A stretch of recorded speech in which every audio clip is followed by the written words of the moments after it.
ఆంధ్రప్రదేశ్లో వైఎస్ఆర్సీపీ అధ్యక్షుడు జగన్మోహన్ రెడ్డి ఎఫెన్స్ ఆడుతూ ఉంటే తెలుగుదేశం పార్టీ అధినాయకుడు చంద్రబాబు గారు డిఫెన్స్ ఆడుతున్నారా అంటే అవుననే సమాధానం ఇస్తున్నారు ఏబిఎన్ ఆంధ్రజ్యోతి ఎండి వేమూరు రాధాకృష్ణ గారు.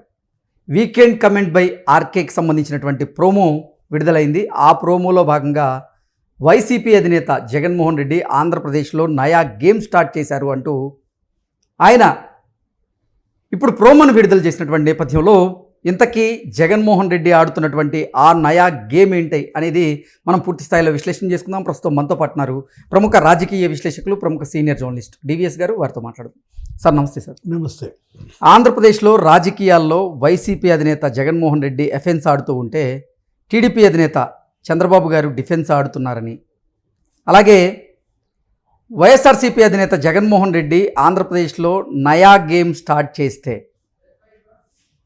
చంద్రబాబు గారు మాత్రం డిఫెన్స్ ఆడుతూనే ఉన్నారు అంటూ ఏబిఎన్ ఆంధ్రజ్యోతి ఎండి అయినటువంటి వేమూరు రాధాకృష్ణ గారు వీకెండ్ కమెంట్ బై ఆర్కేలో ఆ ప్రోమోలో స్పష్టంగా చెప్పడం జరిగింది. ఏంటి సార్, దేన్ని ఉద్దేశించి ఆయన అలా మాట్లాడుండొచ్చు అంటే ఏం చెప్తారు?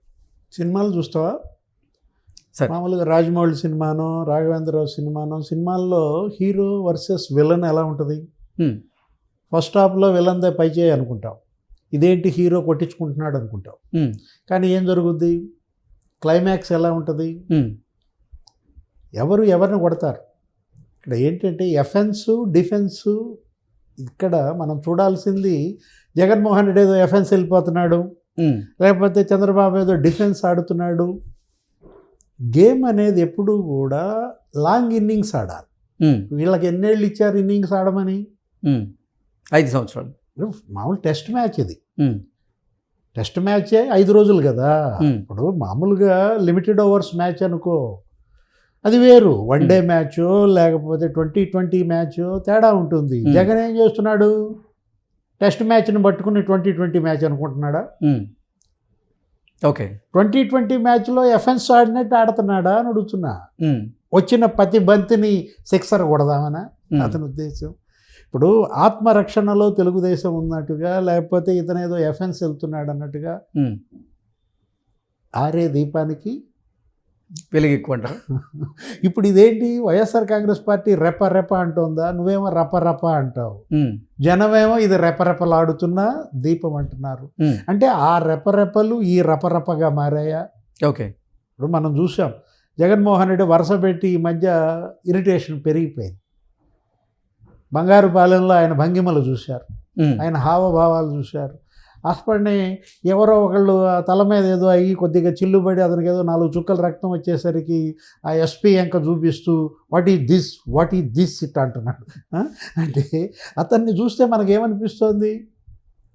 ఇప్పుడు అదే సింగయ్య నీ కారు మరి టైర్ల కింద పడి నలిగిపోయి పక్కటెముకలు ఇరిగిపోయి ఛాతీలో బ్లడ్ వచ్చి అతను ఈడ్చి పక్కన పడేశారు. ఇక్కడేమో ఏదో ఎవరు వాళ్ళల్లో వాళ్ళు కొట్టుకుంటే ఆ యాక్షన్ చేశాడే. ఇప్పుడు ఇక్కడ ఏంటి, వరుస పెట్టి ఎందుకు ఇంత తొందరగా అతను యాత్రలు చేస్తున్నాడో నాకు అర్థం కావట్లా. మొన్న తెనాలి అన్నాడు, పొదిలు అన్నాడు, రాఫ్తాడ్ అన్నాడు, బంగారుపాలెం అంటున్నాడు. అంటే ఏంటి, ఎవరన్నా తరుముకు వస్తున్నారా? జైలు తరుముకు వస్తుందా? జగన్మోహన్ రెడ్డి జైలుకు పోతానన్న భయంతో జరుపుతున్న యాత్రల్లో ఇవి. వాళ్ళు చక్కగా నిదానంగా వాళ్ళ గేమ్ ఆడుకుంటున్నారు, వాళ్ళ అభివృద్ధి గేమ్ ఆడుకుంటున్నారు, సంక్షేమం గేమో ఆడుకుంటున్నారు. పనిలో పని ఒక సర్పయాగం కూడా చేస్తున్నారు. సర్పయాగం తెలుసా నీకు? సార్, జనమయ్య జేయుడు ఏదో చేశాడంటే అప్పట్లో పురాణాల్లో ఏదో చెప్తాడు. అది పాము ఏదో ఆయన తండ్రిని ఏదో చంపిందని చెప్పి ఆయన అసలు పాములు చంపే యజ్ఞం ఒకటి పెడతాడు. అదే సర్పయాగం. వరుస పెట్టి ఆ యాగం చేస్తా, మంత్రాలు చదువుతా, నెయ్యి పోస్తూ ఉంటే యాగంలో ఒక్కొక్క పాము వచ్చి ఆ హోమగుండంలో పడిపోతూ ఉంటుంది. పెద్ద పాము రాదు. పెద్ద పాము అక్కడ పోయి ఇంద్రుడి సింహాసనం చుట్టూతోనే చుట్టుకుంటుంది. అది ఏంటి? అది తక్షకుడు. ఇప్పుడు అదే జరుగుతోందా? సార్, ఇప్పుడు చంద్రబాబు చేస్తున్న సర్పయాగంలో చిన్న చిన్న పాములు వచ్చి పడ్డాయా? ఇప్పుడు వల్లభనేని వంశీ వచ్చి ఆ పాము వచ్చి పడిందా? కాకాని గోవర్ధన్ రెడ్డి అనే పాము వచ్చి పడిందా? ఇప్పుడు తక్షకుడు ఇంకా రావట్లేదేంటి అంటావు. అది క్లైమాక్స్ కదా, చివరిలో క్లైమాక్స్. ఓకే. ఇక్కడ ఆర్కే రాసిన ఆ వ్యాసం కొత్త పలుకు మరి సైకో బ్యాచ్ ఇంతగా విజృంభిస్తుంటే సోషల్ మీడియాలో రెచ్చిపోయే జన సైనికులు ఎందుకు సైలెంట్గా ఉంటున్నారు అన్నారు.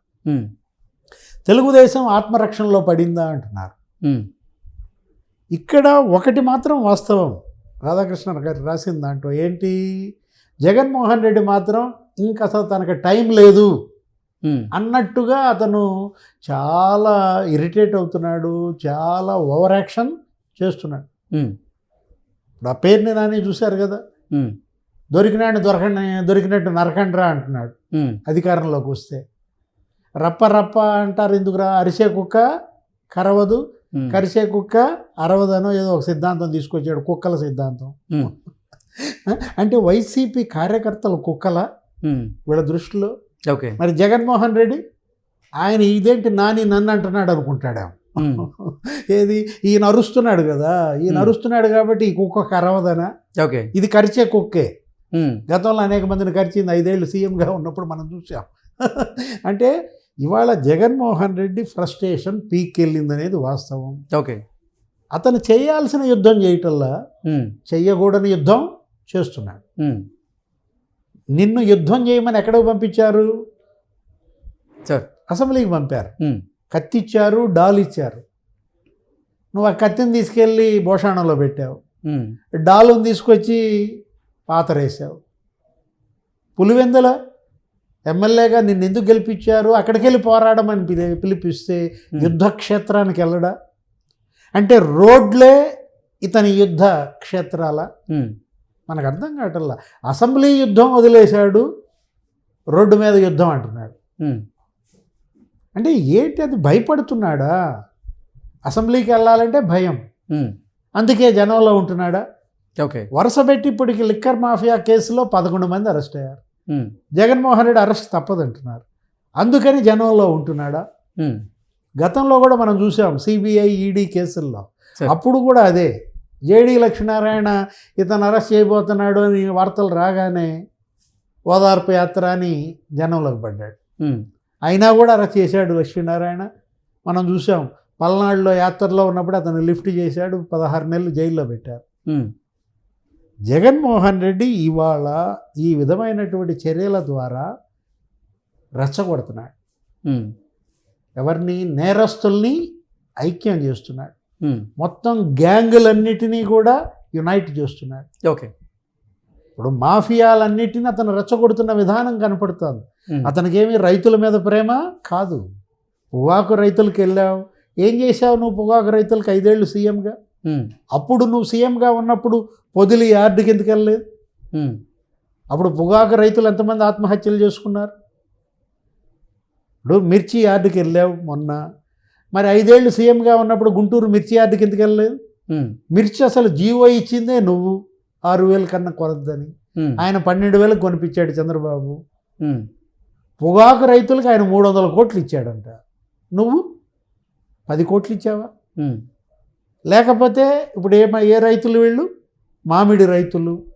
మామిడి రైతులకు నువ్వేం చేసావు? బంగారుపాలెం యార్డుకి వెళ్ళావు, మరి 5 ఏళ్ళు సీఎంగా ఉన్నప్పుడు ఎందుకు వెళ్ళా? జనం వేసే ప్రశ్నలు ఇవి, మనం వేసే ప్రశ్నలు కాదు. జగన్కి నిజంగా రైతుల మీద ప్రేమ ఉంటే అతను మరి అదెందుకు ఎత్తేస్తాడు? మైక్రో ఇరిగేషన్ 90% సబ్సిడీ, డ్రిప్ ఇరిగేషన్లో 90% సబ్సిడీ ఎత్తేసిన నువ్వా రైతుల గురించి మాట్లాడేది? 13 లక్షల ఎకరాలు భూ కబ్జాలు చేశారు. అసలు రైతుల పాస్బుక్ మీద నీ ఫోటో ఎంచుకున్నావు. మీ ఆవిడని తిట్టారు వాళ్ళు ఎవరో, అక్కడ ఓట్లు అడగటానికి వెళ్తే పులివెందుల్లో వాళ్ళ పార్టీ వాడే సర్పంచ్. నువ్వన్నా చెప్పచ్చు కదమ్మా, మీ ఆయనకి ఈ ఫోటో ఎందుకు ఈ పాస్ పుస్తకం మీద? ఆమె పాపం తలకాయ ఉంచుకుని వెళ్ళిపోయింది.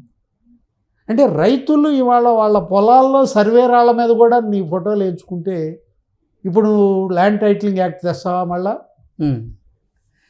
అంటే ఆయన రైతులు జగను అంటే మనకేమనిపడుతోంది? కబ్జాలు గుర్తొస్తున్నాయి, పొలాలు ఇక మనవి కావన్న భయం గుర్తొస్తోంది.